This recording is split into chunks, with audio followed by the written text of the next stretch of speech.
Well, hello again, ladies and gentlemen. Welcome to the Irv Homer Show. It is Wednesday, September 24th, at 6 o'clock Eastern Daylight Saving Time here on the East Coast. We welcome each and every one of you, and I guess you can say from around the world, since we receive email from around the world, and it is a delight to do this program. It's getting more and more interesting with more and more emails that we receive.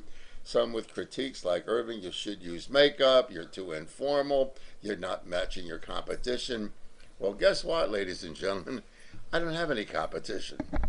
Second of all, this is a very informal program. You may see me scratch my face, you may see me do this, you may see me say hello, you may even hear me belch.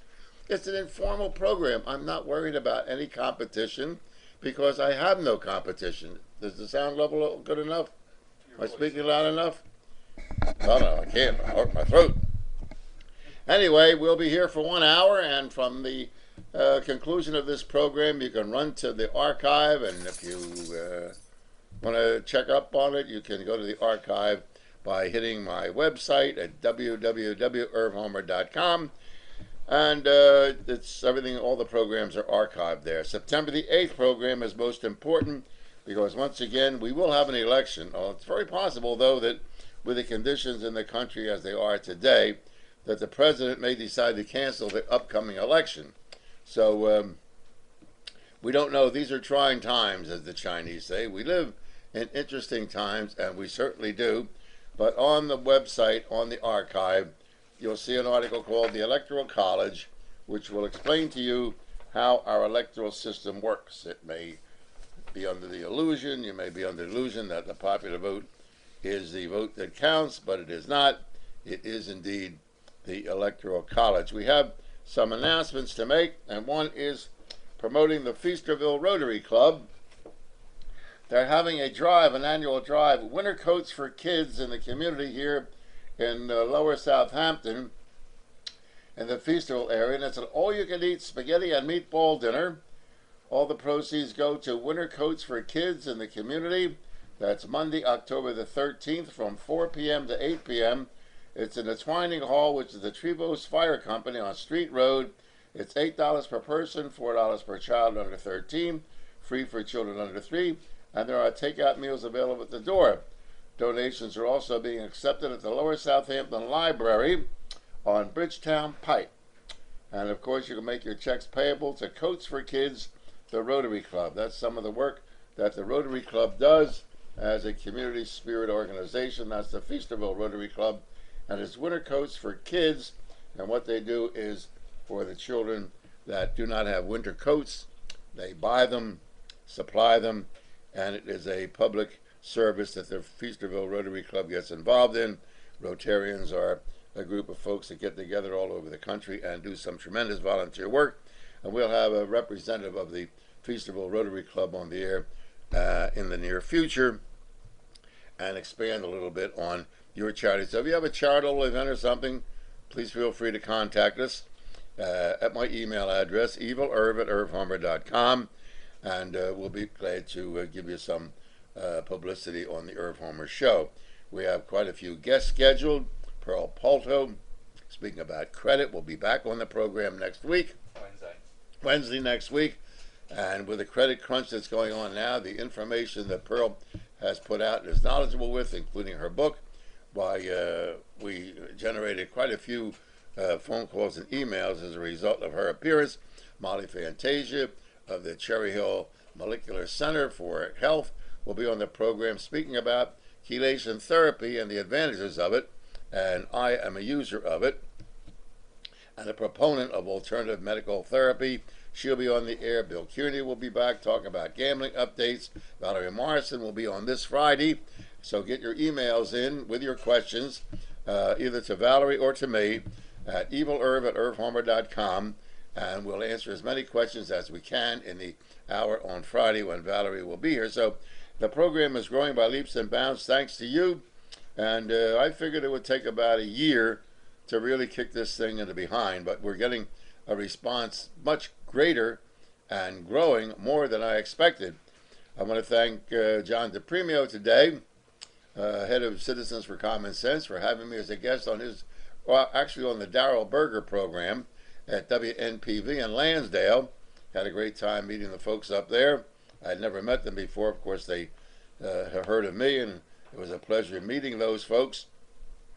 And we spent an hour on the program called Comment Please, and received a lot of phone calls. Herb, we thought you were dead, and all that kind of good stuff. But thanks to John giving me the opportunity to sit in with him, who was sitting in for Darryl Berger. I never met Mr. Berger, but I've listened to him, and he seems to be a fine gentleman. So hopefully you'll be seeing me appearing on radio and television programs throughout the entire Delaware Valley area. Once again, let me remind you that this whole program format is set up by RGH Computer Services, and if you want to do a program like this, you can do it right here from our studio here in Feasterville by contacting RGH Computer Services for all your computer problems, your computer needs, websites. They do it all. And you can contact them by calling 215-322-8685. 215-322-8685. You can be a sponsor of the Irv Homer Show, or you can do the show yourself and have 1 hour of time here on the Irv Homer Network. Do your own program. Work out the financial details with the Grand Exalted Supreme High Radish, Ron, and come into the studio. You do the program yourself. You don't need me to interview you. You can purchase your own time. So if you're a businessman, if you have a goods or services, automobile dealer, lawyers, doctors, you want to promote yourself on the air yourself, it's your program. You don't need me to interview you. It's very simple to do. Once you get the taste of it, you'll love it. So just contact Ron at 215-322-8685, 215-322-8685, and do your own television program as I do. I'll continue to do my program, but you can do your own. Or if you want to be a guest on the program, just contact Ron at 215-322-8685, and we can put this thing together. As we speak, ladies and gentlemen, at about 6:10 on this Wednesday night, the countries and the world is a little financially disturbed, to say the least. Now, John McCain, the Republican candidate, has called for a moratorium on campaigning. He wants to appear in Washington and get into the Senate. Barack Obama is saying, well, we should have the debates, and he's cooperating. But to tell you the truth, I don't want to create a prophet of doom, but between you, me, and the lamppost, none of them know what the hell to do. Take my word for it. So if you're confused about what is happening, don't feel bad. They don't know either. Oh, they know what's happening, but it's out here and out here and out here, and international affairs and local affairs, and all of this nonsense. They don't know what's going on. Believe me when I tell you, they do not know what is going on. I watch Lou Dobbs, I watch Keith Olbermann, I watch Chris Matthews. They have the faintest idea of what, and the experts don't know what to do. Because you know my theory of an expert, ladies and gentlemen. An expert is a person who failed every subject except one. That subject they become an expert in. But this mess started many, many, many years ago. And reviewing some of the programs that I've done in the past, I predicted this. Now I have to say this, in my broadcast career, I've been called crazy, irresponsible, a prophet of doom. One of my colleagues at WWDB actually passed a note to management saying, you better get him off the air because he's crazy. It happened to be that I was right, and the person who did a very well-known Philadelphia radio talk show host who is no longer on radio. Fortunately, the producers at the radio station liked me more than they liked this individual, and so the note was intercepted, given to me, and I read it, and I took the note into management. So my career in radio has been one of being a curmudgeon, swimming upstream, swimming against the flow, seeing things that occurred over a period of time that I mentioned on the program that no one took serious at the time. But to be a prophet, ladies and gentlemen, all you have to do is look at the mistakes that are being made today, and you know what's going to happen down The road. I had mentioned 2 weeks ago on the program, you can check with my archive. I said 2 of the most modern Russian bombers landed in Venezuela. I did a follow-up on it. Russia only has 36 of these bombers that are the latest high-tech, high-flying, missile-striking, bomb-striking, nuclear capability bombers landed in Venezuela. Never got mentioned in the press, never got mentioned any place, nowhere. Little clip in the paper, little bit. Well, I did a little research on it. Venezuela and Colombia are going to have war games in South America, in the waters of South America. Why would Russia want to participate in war games with Venezuela and with the country Colombia, who we are basically in a drug war with? Well, this week, not to make you to add a little more grief, a little more gray to your hair, but there are 4 Russian warships headed for Venezuela. 4 Russian warships. Now, for those of you who may study American history, we have a thing called the Monroe Doctrine. The Monroe Doctrine was established by President James Monroe, of course. And that doctrine basically has protected America from foreign invasion on our hemisphere. And that doctrine specifically states that there will be no aggressive military moves on this hemisphere, or the United States will intercept and stop it. And Russia, because of all the confusion in America today, and with Putin, who you can't trust, never could, he was the former head of the KGB, which was the Russian secret police, is testing America's resolve, and so is Chavez of Venezuela checking America's resolve to see how far they can stretch that rubber band. And while we're dealing with this financial crisis, they're making their military move, aggression, toward this hemisphere. And of course, if I were on commercial radio, they would say, "Oh, are you a prophet of doom? Why you're the only..." Read it yourself. Investigate it yourself. But we are a reactionary country. We do not establish policy anymore in this country. We react to everything.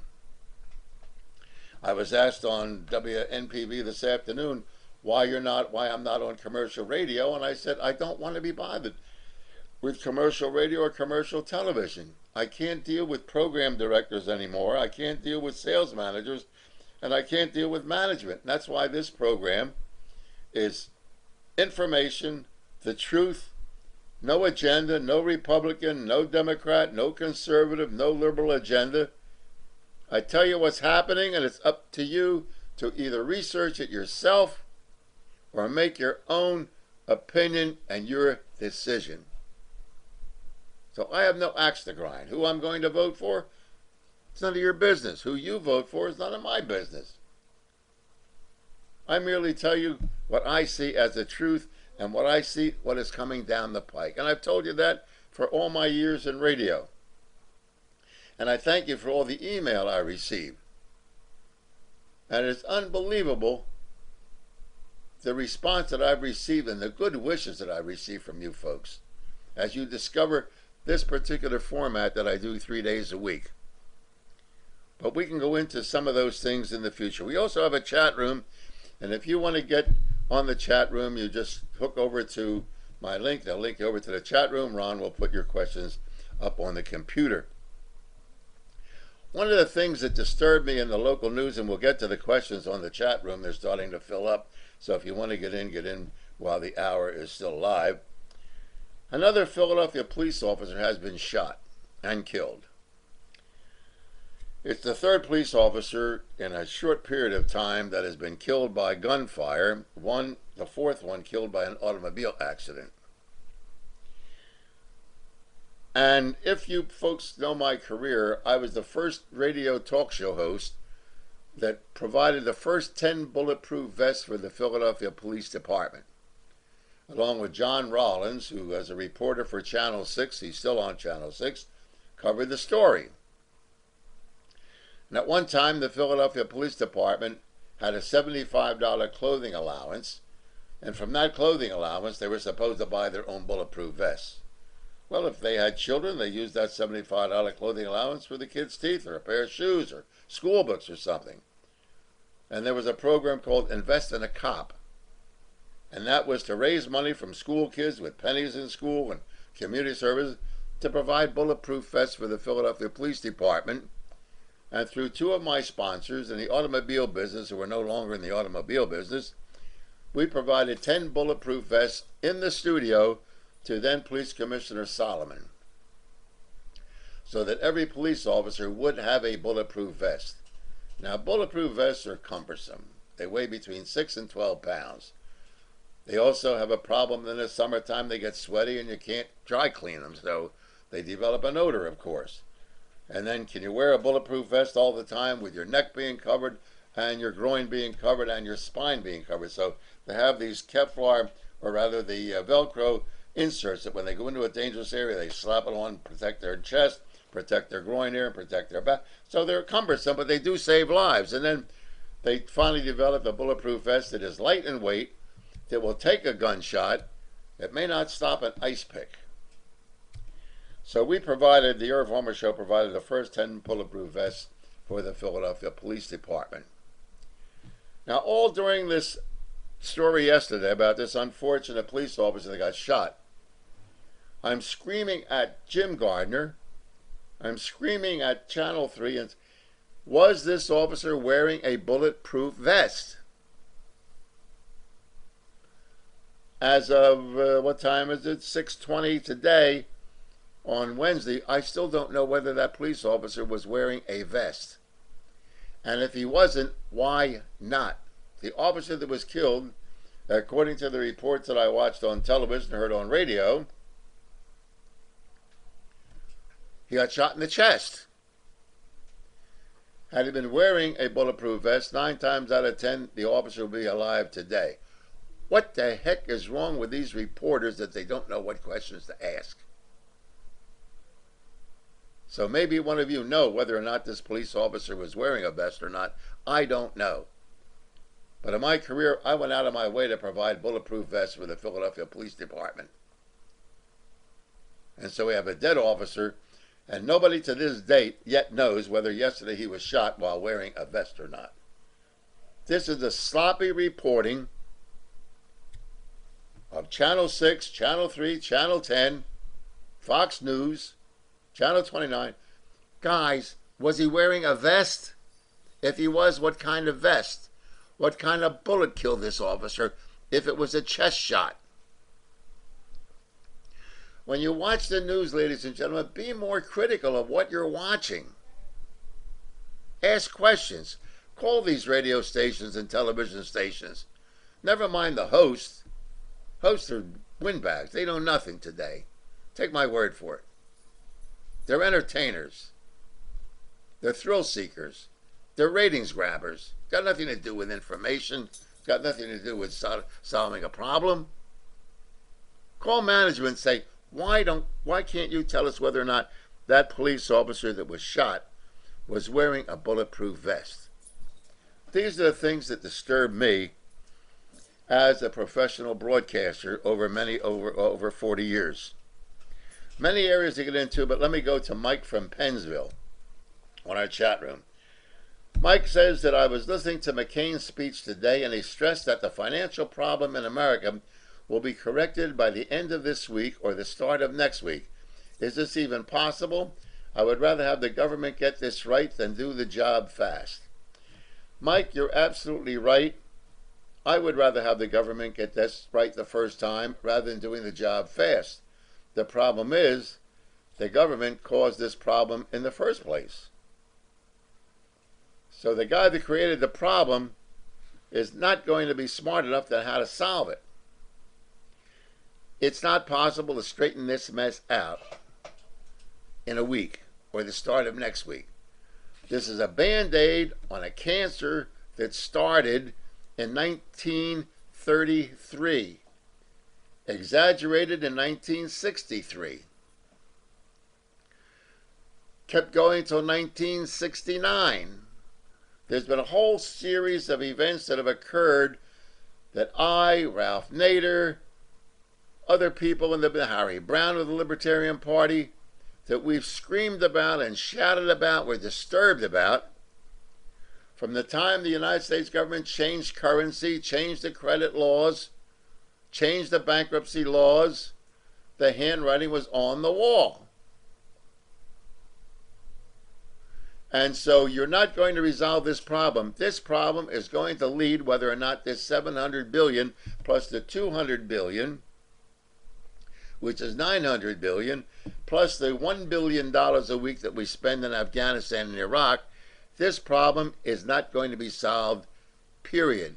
We are going to have a depression, the likes of which you've never seen before. The best thing to do, in my opinion, not to bail these companies out. Let the system collapse and start from ground zero. There will be people that are going to be hurt. There's no question about it. But as I said on previous programs, they didn't deregulate anything in America. These bums in Washington never deregulated anything, or never. But what they did do, they regulate you and me. But they never regulated the boys that donate millions of dollars to their political campaigns. Ergo, you have to wear a seatbelt. Regulate. Big government. You can't smoke. Regulate the government. You can't build an addition to your house without a permit. You can't be a doctor. You need a license. You can't do this. You can't do that. So they regulated us peasants. But they deregulated the big boys that contribute millions of dollars to their political campaign. McCain was guilty of it. Barack Obama was one of the biggest recipients of financial contributions for his political campaign from Fannie Mae and Freddie Mac. So you're not going to get the guys who have gotten the golden egg to regulate these people or criticize them. Now, it's going to be very interesting with the FBI now investigating 26 companies, 4 of which are the big ones, that are going to lead directly to congressmen and senators who have received political contributions who should be in prison. Problem is, did they do anything illegal? We all know about special privileges, special privilege. We all know that. But is it legal? And the answer is yes. So the FBI isn't going to find a damn thing. Take my word for it. Oh, they'll know who got the money. They'll know. Prove that it influenced legislation. Prove it to the public. Get me evidence to prove that this guy received something, this guy didn't receive something. So the government isn't going to get it right. This bailout isn't going to work. The best thing to do is to take a hit right now and say, no bailout. We've got 300 million people in America that are hurting. Instead of working from the top down, let's bail out the guy at the bottom of the heap, in the middle of the heap, as you go up the heap. We're the working people. We're the ones who generate the income for the multinational corporations. Without the workers of America or the world, the rich can't get rich.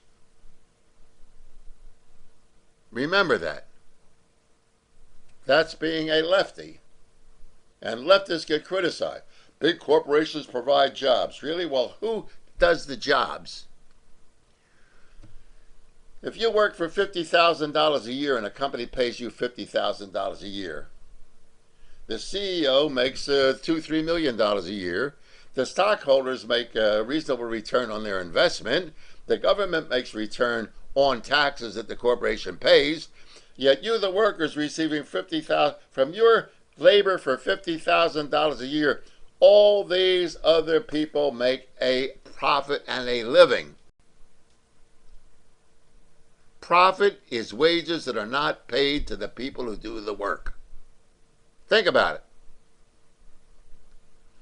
I had 4 owners of the radio station. I never said thank you for a paycheck to any of them. One of them said, "You never say thank you when we pay you." I said, "Why should I? Did I make any money for you last week?" "Oh, yeah." "Then you should thank me." For 3 hours a day, 5 days a week on the air, I generated a lot of money for you, didn't I?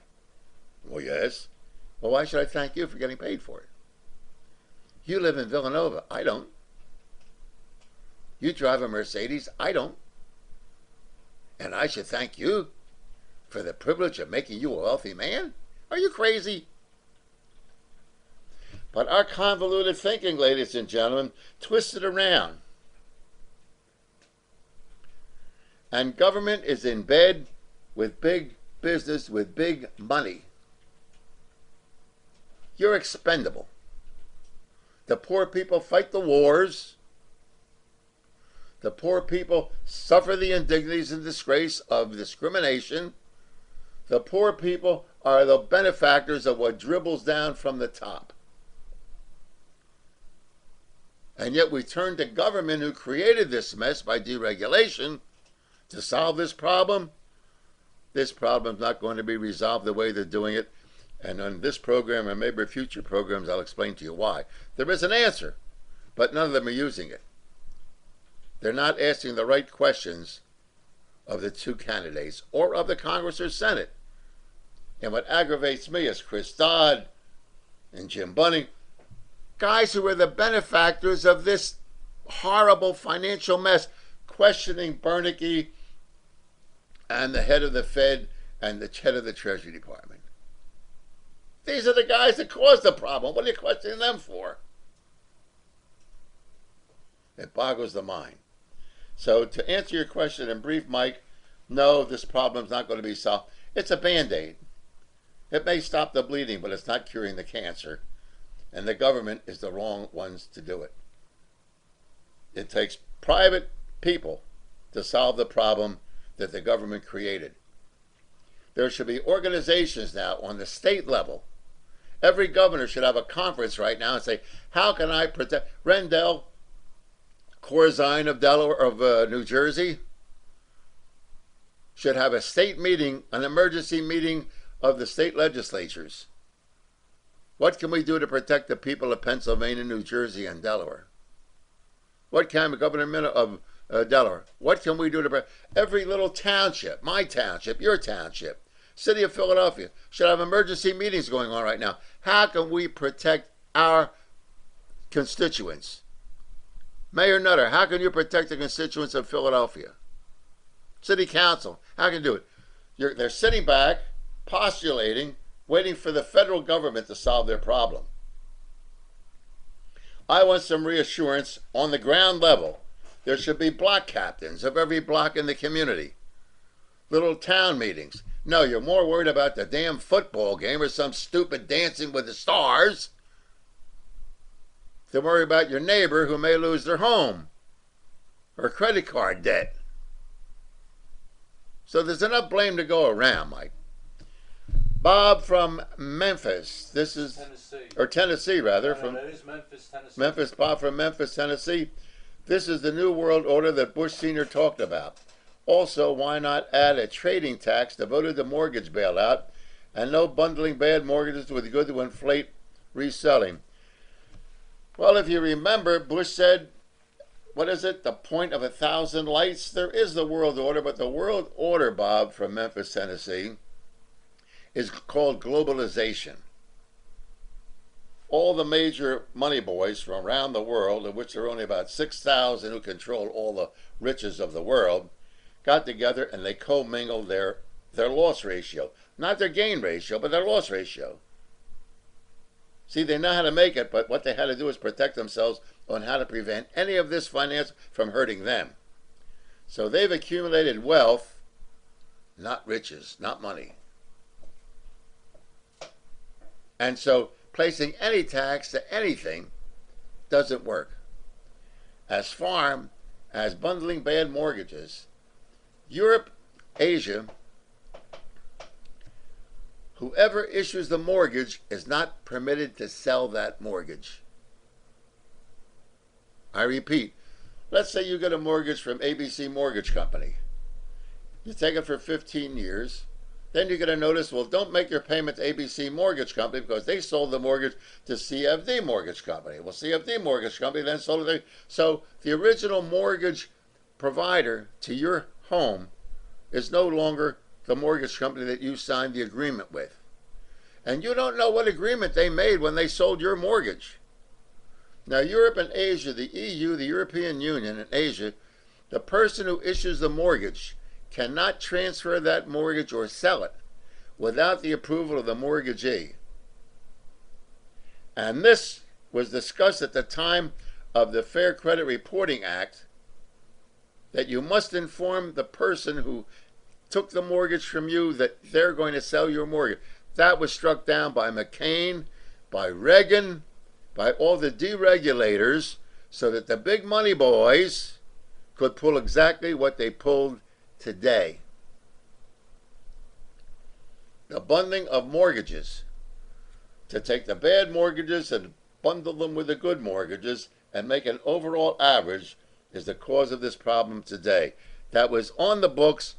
John McCain was responsible, along with Barack Obama, the two candidates today, and Joe Biden, under pressure from the lobbyists in Washington, D.C., and the money boys, and the cooperation of the Federal Reserve System, said, let's commingle bad mortgages with good mortgages so that the good ones will absorb the loss.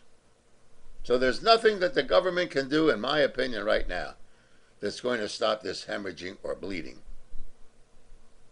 Thank you, Bob, from Memphis, Tennessee. Our chat room is open. John from Abington, Pennsylvania. What do you think of Ron Paul? Ron Paul is a libertarian. Ron Paul is also a doctor, an MD. The libertarian philosophy is one of self-determination with small government. The Libertarian Party, of which I am a strong supporter of, has three philosophies, which I include: lead, follow, or get the hell out of my way. Remember, you either lead properly or you follow the person that makes the most sense. If not, get the hell out of my way. Well, the libertarian philosophy is a leading philosophy. The government has got in the damn way, and people feel safer with somebody telling them what to do. For example, let's say you're a free thinker, as I think I am. So the first thing we do is obligate ourselves to something. We obligate ourselves, and this is no criticism. This is just the truth, and if you disagree with me, fine. I don't care. You're entitled to disagree with me. First thing we do, we accept a religion. That puts a limit to our free thinking. Second thing we do, we accept a political party. That's another limit on your free thinking. We then accept a culture. That also limits your free thinking. By the time you're an adult, you have limited your ability to think for yourself. You then become a union supporter. You become everything to take more obligations on you to control your mind and your activity. So you're afraid to swim upstream. You're afraid to break away from the crowd. You're the lemming that goes over the cliff with the rest of the mob. You see. So don't be the lemming. Think for yourself. You hear this, we must get together, right? You've heard that, folks. We must get together. Okay, let's have one big church. One God, that's it. We all believe it. Oh no, we've got 52 different versions of we got. Do you know how many registered religions there are in the United States to get together? There's about 120 religions in the United States that are given a 501c3 tax-exempt status, recognized by the federal government as religious institutions. Now you tell me how they're all going to get together. And they all have the right path to get to heaven.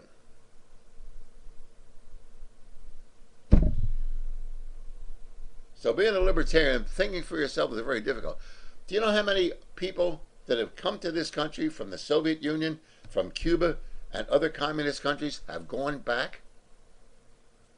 About 18% of the people that came to America looking for freedom have gone back to countries where the dictatorships tell them when to go to bed, where to work, guaranteed housing, guaranteed medical care, guaranteed everything. Being free requires work. Making a living requires work. Freedom of thought and freedom of action requires work. And if somebody's going to do all those things for you, a lot of people will gravitate toward that. The system we have in America is a tough system. That's why it has welfare. That's why it has free medical care. Study socialism. You'll understand why the country is the way it is. There is no such thing as capitalism. Russia has capitalism. Cuba has capitalism. China has capitalism. Capitalism is all over the world. It's just that you people don't know about it.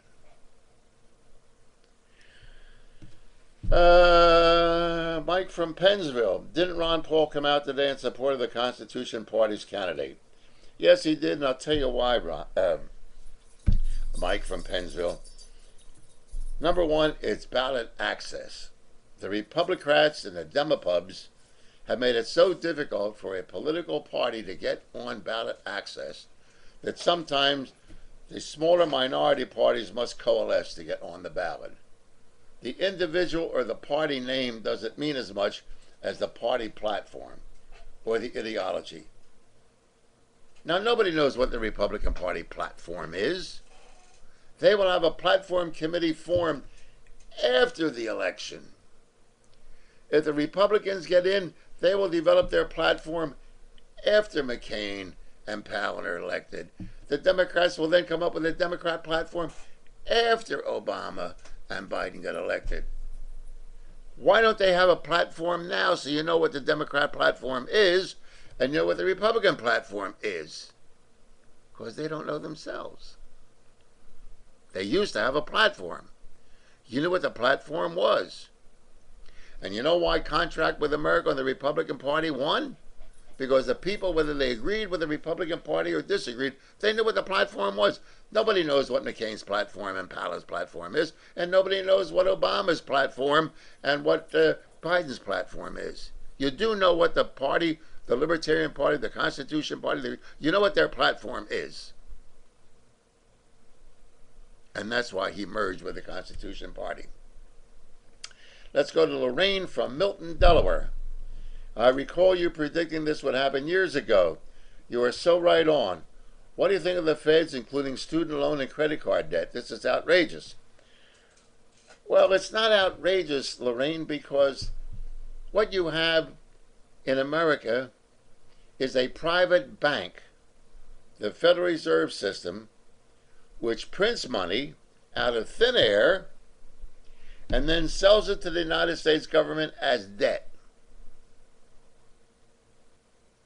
That's right. And we pay off the debt to a private bank, and the government collects the money for a private bank. The student loan and credit card debt is unsecured debt. If a student doesn't pay his loans, they can't repossess his car, they can't repossess his house, they can't attach his wages. The only thing they can do is prevent him from getting a government job or maybe even serving in the military. But it's unsecured debt because the government collects debt for the Federal Reserve Bank, which is a private bank, which I discovered today the Chinese own 20% of the Federal Reserve Bank stock. The Federal Reserve Bank, the company that provides the money to the United States, is a private bank. The United States will borrow that $700 billion from a private bank. And why is it that none of these reporters, the Dudlows and these geniuses, never say, let's assume this $700 billion is granted and it's resolved. How much interest are we going to pay on that thing? And to whom are we going to pay the interest to? Wouldn't it be good for Lou Dobbs, Larry Kudlow, Insanity Hannity? How much interest are we going to pay on that money if we borrow it? And where's the government get the money from? The government gets the money from the International Consortium of Banks, of which the Federal Reserve Bank, a private bank, is one of the shareholders. It is the duty, ladies and gentlemen, of the Federal Reserve banking system, privately owned, to put you in debt. They can't work unless the United States government and other governments are in debt. A bank is in business to put you in debt, to loan you the money that they get from the depositor and loan it out at interest. The Federal Reserve Bank is the government printing press. They print a piece of paper that says $100 on it. They sell it to the United States government for $1,000. And we pay off that $1,000 on a $100 piece of paper that's nothing but a letter of credit. The average person knows more about communism, they think, and socialism. They know about how our money system works. So the Feds, Laraine, federal government does not control the currency. What's the answer? As I said, we know what the disease is, but what kind of medicine? The United States right now should declare a national financial emergency. The president can do it with a request to Congress if in fact it presents a viable reason. And we'll say this: the Constitution of the United States states that Congress shall have the right to coin and regulate currency. The United States will pay off the debt to the Federal Reserve Bank at the present rate of what we owe, not the amortized debt. For example, you buy a home for $100,000. If you paid it off tomorrow, it would cost you $100,000, right? You amortize that debt over 30 years, that $100,000 may cost you $235,000 by the time you get done paying it off over 30 years. That's called amortizing the debt. Well, what is our debt right now? Not the amortized debt of $700 billion. If the United States government coined and regulated its own currency today and paid off the Federal Reserve debt and create debt-free money, money that when it's put into your pocket has the obligation to pay 100 pennies on a dollar. Not 64 cents, not 72 cents.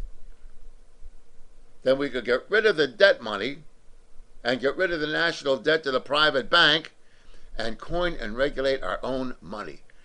Read the Constitution. This isn't my idea. The Founding Fathers were smart enough to realize that when you place currency in the hands of private enterprise or private people, like the King of England, they're going to charge unbelievable rates of interest. So the answer is get rid of the privatization of currency, which is not in the Constitution, print our own money and regulate our own currency and pay off that debt. Then the government at that point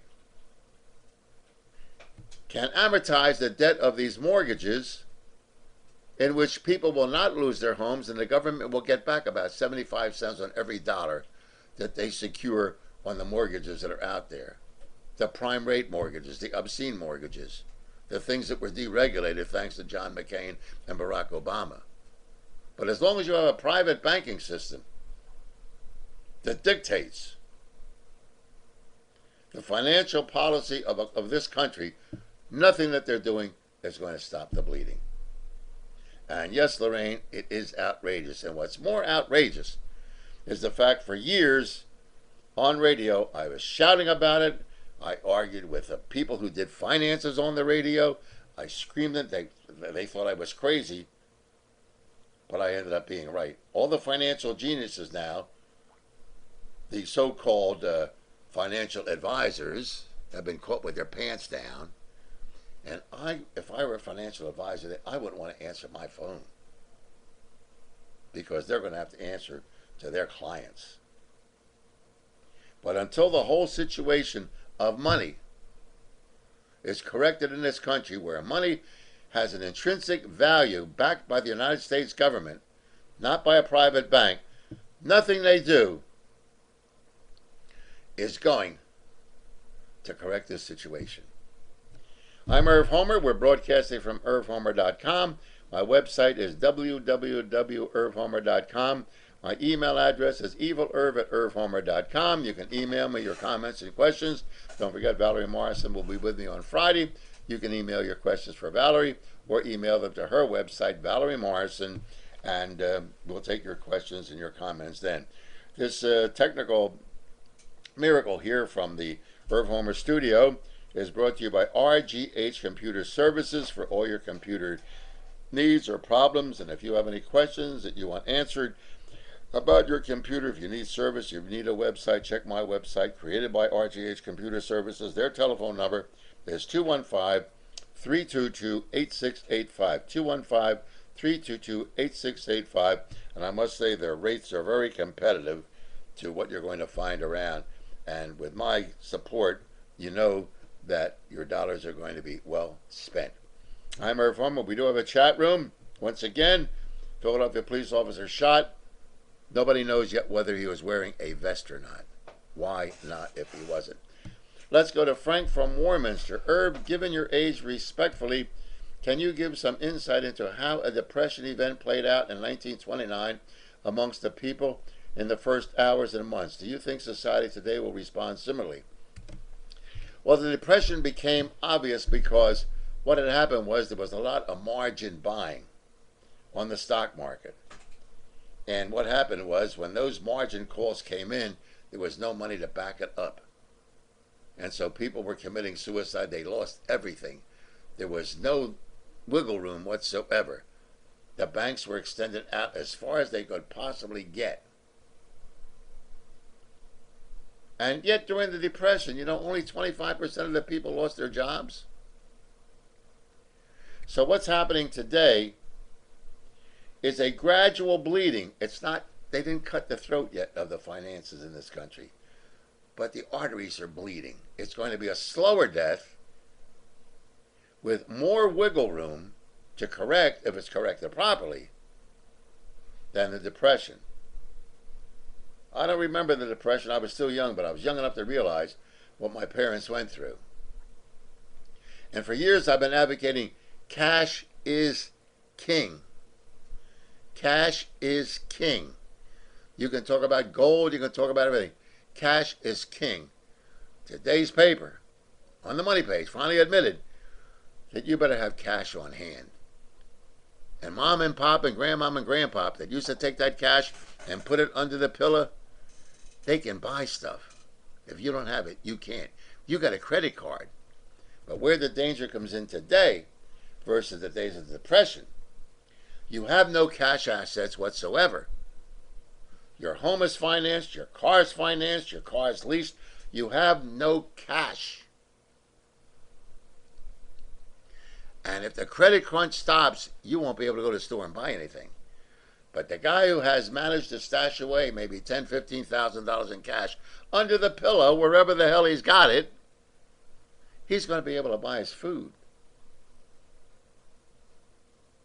So when you call these financial whiz-bangs on radio or television, ask them a simple question. I make $50,000, $60,000 a year. I'm putting in an IRA. I'm putting in this. Greed. How much money am I going to get when I retire? How much money am I going to get? How much cash should I have if I make $50,000 a year?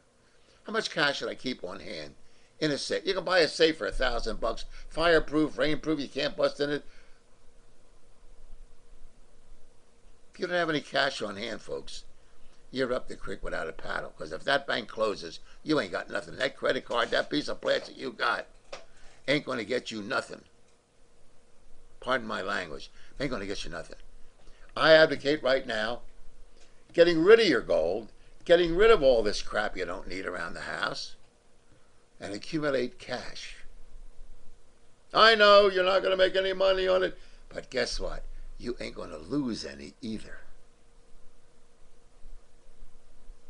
I was speaking to a friend of mine today. I said, Irv, I said, right now, what everybody should do, let's say you have credit card limit about $25,000. Okay?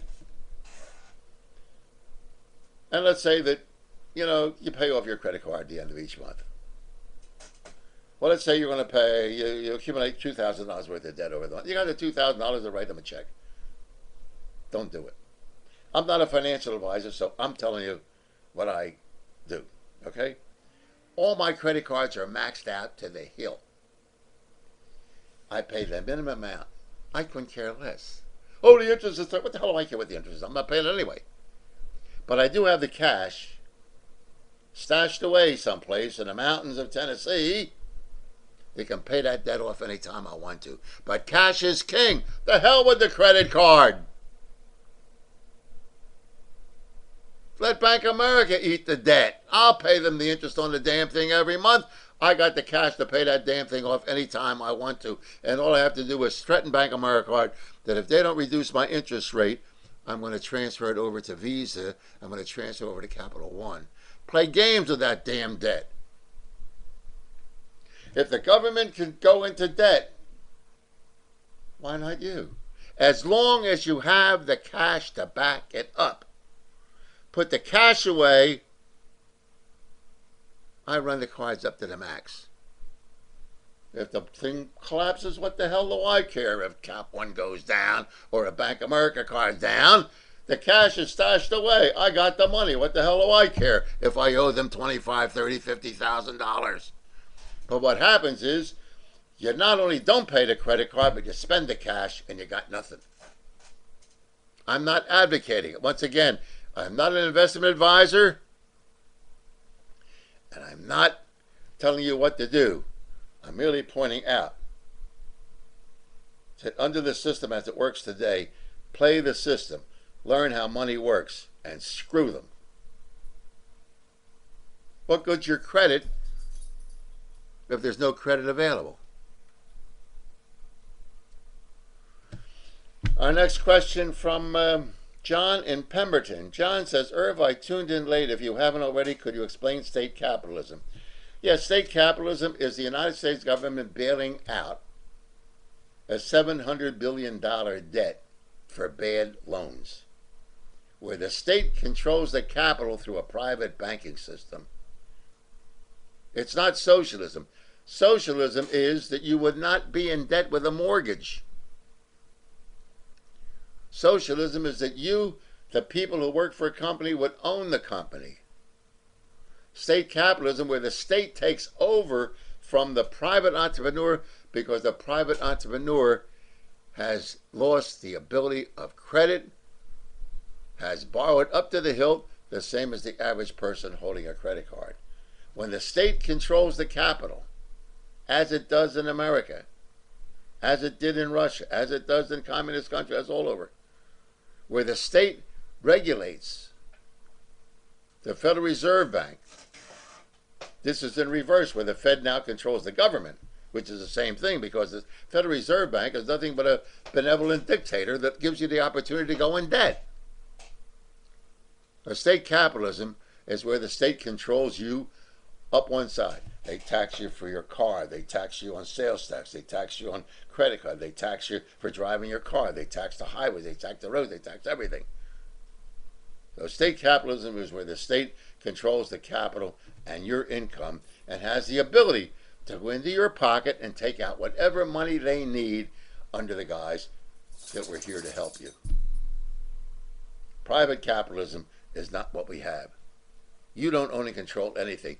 You live in your home only because you can afford to pay the state the taxes on that house. That's state capitalism. In 30 European countries, once that house is paid off, the government cannot take it away from you. But you try not paying your taxes in America, show you how fast you lose your house. That's state capitalism. Let's go to Frank from Warminster. Nobody answered. John from Pemberton. Irv, I tune in. Okay. Bill from Lemming, Pennsylvania. Irv, can you tell us what is Barney Frank and Chris Dodd's part in this horror?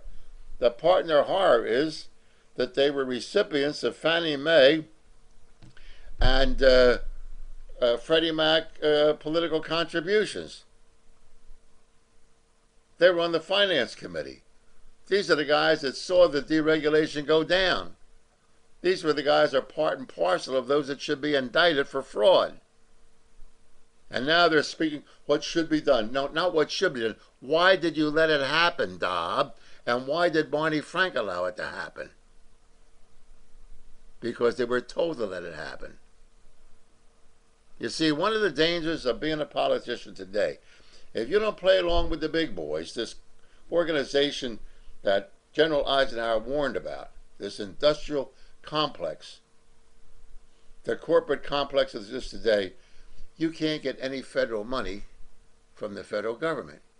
You buck President Bush, you buck President Truman, you buck President Clinton. You didn't get any federal money. So they go along with the boys with the money, they call the tune. Ladies and gentlemen, I can't impress upon you enough, cash is king. Money talks and bullshit walks. And if you don't think so, that's why they got 16,000 lobbyists in Washington, D.C. running around with checks, political contributions to judges, to senators, to congressmen. That's why you got all these think tanks that raise money, fundraisers, 80 million, 30 million, 60 million. Do you think that many people are altruistic to give that kind of money to politicians because they like the guy or they like his policy? Nonsense. Yes, my dear friend. Barney, the entire Congress of the United States, 535 senators and congressmen, should be indicted for fraud because they were elected to serve the people. They serve themselves.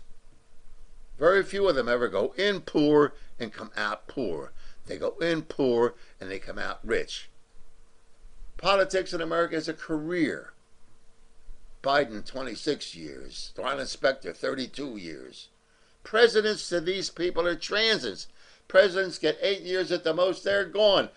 There's Barney Frank sitting there again. There's Chris Dodd sitting there. There's Specter sitting there. These guys are presidents or transits. Why should they pay attention to them? I know seniority is a great thing. So the seniority member of the House manages to bring revenue into the state. But why should a guy who's got 28 years in the Senate or 30 years in the Congress worry about a president? The guy's going to be gone in 4 years. You think they worry about Bush? He's gone. He's history after 40 days from now. These are the turkeys that have caused the problem and have sat there for 20 and 25 and 30 years and watched this deterioration of the economic system of this country.